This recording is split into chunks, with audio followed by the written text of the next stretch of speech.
As the prophet of esports, I rely on trustworthy and meaningful data every day. Data from our research partner, YouGov, offers the most complete view of esports fans and gamers in the world, providing context to who they are, what they think, the brands they buy, and things they do. YouGov's connected insights and research services inform strategy at every level. If you're a team, a brand, agency, or rights holder, you should be talking with YouGov. Their partners measure and maximize ROI and are telling compelling stories with data. Visit yougov.com/gaming-esports to learn more. An interesting discussion. We teased it last week. We did touch on it a bit last week. But let me put 3 stories back to back here, and then I want people's comments, okay? And the first story here, let me get through them. First story is sources say Vanguard was Call of Duty's worst UK launch in 14 years.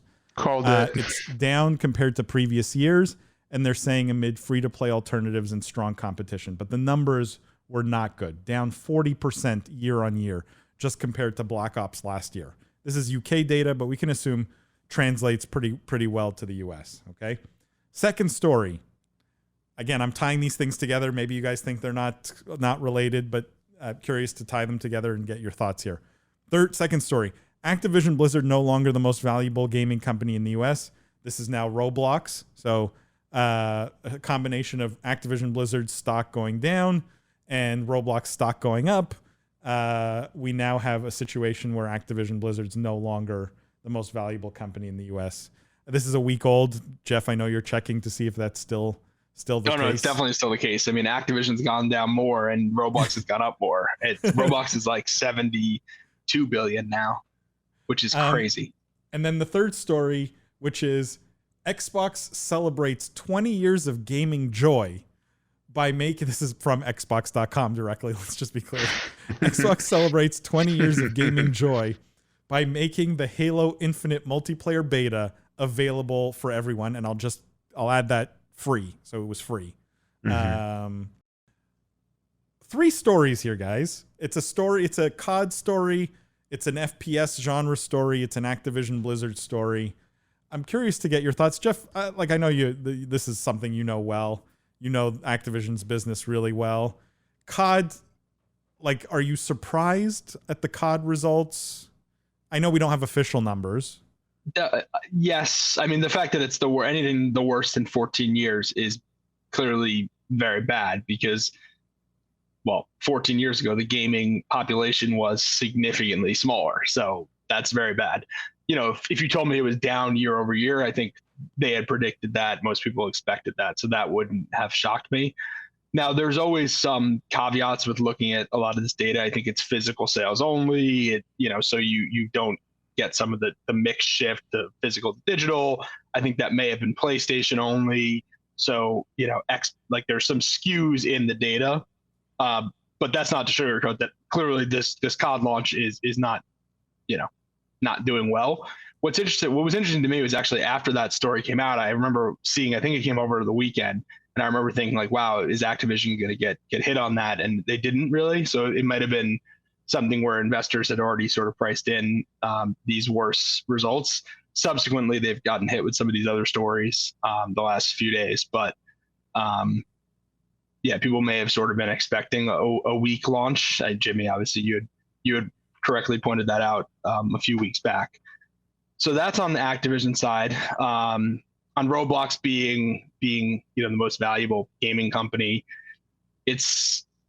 to me it's still a little bit crazy, just given where they are, but they have the right demographic. Their unit economics are phenomenal. They sort of have showed continuing accelerating growth, and they're also aging up. So I know they just hosted Investor Day that I haven't gotten a chance to listen completely through on, but they talked a lot about aging up the user base, bringing in older players, and also retention being really strong. So when someone joins when they're 10, they're still with them 3, 4, 5 years later when they're 15, and stuff like concerts and some of the Squid Games. They actually talked a lot about Squid Games bringing in an older audience, or that Squid Game thing. this is a little bit of a tangent, but the piece I thought was interesting, they talked about this on their earnings call, was how quickly that users were able to create that Squid Game content. That's the example I mentioned, by the way, the precise one, because I think was blown away. It's something where I'd never really thought about. And then I was reading this script and I was like, wow, that's actually amazing to think. Like, imagine if Activision today was like, hey, we want to create a new game. It would take 5 years before it came out. Like, Squid Games wouldn't even be on Netflix anymore. So it just shows the power of user-generated content and kind of the ability for these things to spin up pretty quickly. And then they tied that to brand activations, where like a brand can spin up very quickly, experiences on the platform. So all very cool stuff. Forgot what the last article was, but it was the effect of Halo, Jeff. But you guys can I just talk about press you on one thing, which is COD, Sure. The COD sales specifically. Do you think Activision Blizzard is facing a bit of a crisis moment where it's like COD has to go free to play or they're going to lose? Or do you think they stick to the model, the $60 box model for a while? Like, does their 3 studio model even support the ability for COD to go free to play? Or is it such large cost structure that they can't? No, I think it does. I mean, I think I think they did a very good job of, and to be fair, Halo is sort of copying this model where it's like you create a free to play on ramp, and then people, last year you saw really strong sales of the game when they sort of were able to drive users from the free to play mode to the main game. So I think that will continue to be the model. Like, I don't see, if they already have a free to play version, like what would now making the main game free to play do besides cut out, $1.5 billion of sales? Like, what would they bring in more players? I don't know. You already have a free to play version and a mobile version that's doing incredibly well. So like, I don't know. It's not the same game, right? Warzone's not COD multiplayer.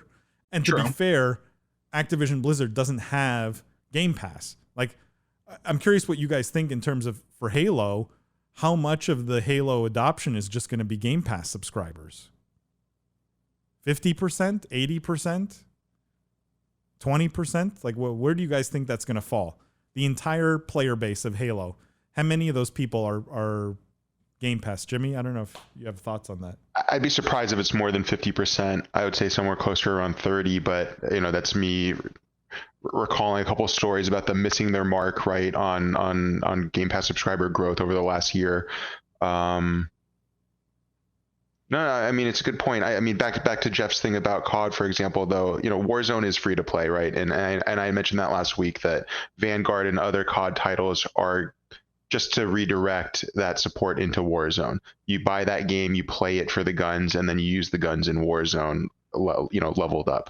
I thought this was going to do poorly, and part of that, I think, is people are a little just sick of COD. I think they're a little tired of it, the cheating, all the scandal with Activision that we don't want to get into. But and then on top of that, you have other great games like Apex made a major resurgence, for a hot stint, because people still wanted to play FPS, they just didn't want to play Warzone. And now you have Halo come back, which is the title that, unless you're a hardcore PC gamer where you fell in love with CS:GO, if you were a console gamer, you fell in love with Halo. And so, when I said a couple weeks ago that, I'm not comparing these against each other, I'm comparing them against their franchises. It's not a surprise for COD. I think the Halo free-to-play model, or at least this free open beta, is a really fun thing. It's a fun way to get people that maybe didn't buy Game Pass or didn't buy the title to test it out, to see that it's just as good as whatever they're playing, and that will definitely drive more sales or more Game Pass subscriptions.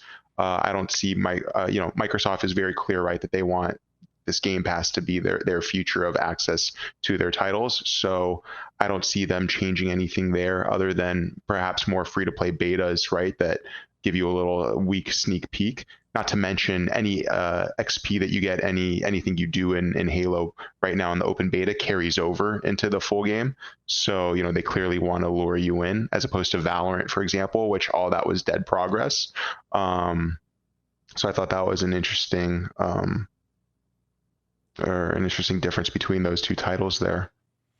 I'm I'm curious what everyone in the chat feels in terms of now that we've seen some initial sort of, again, they're rumored numbers, right? These are not official numbers from Activision Blizzard.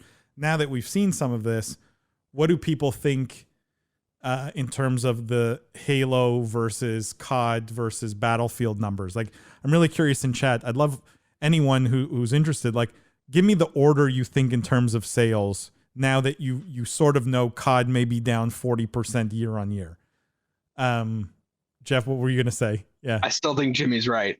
I mean, mostly it's also just an unfair comparison. Halo's on one platform, so it can never, it literally just can't be bigger. 18 million people on Game Pass. Just can't be. I mean, just like, I mean, COD sells like 30 million units a year. So like, I just think it would be a massive, massive upset if Halo outsold COD. I still think, I think Jimmy's right. You know, it's COD, Battlefield, Halo, but COD obviously down, but still the biggest, I think. I mean, I don't know, what do you think? Well, it's hard because we're talking about COD Vanguard, right, as opposed to COD franchise and COD Warzone, which Vanguard gets redirected into. So that's the hard part about it.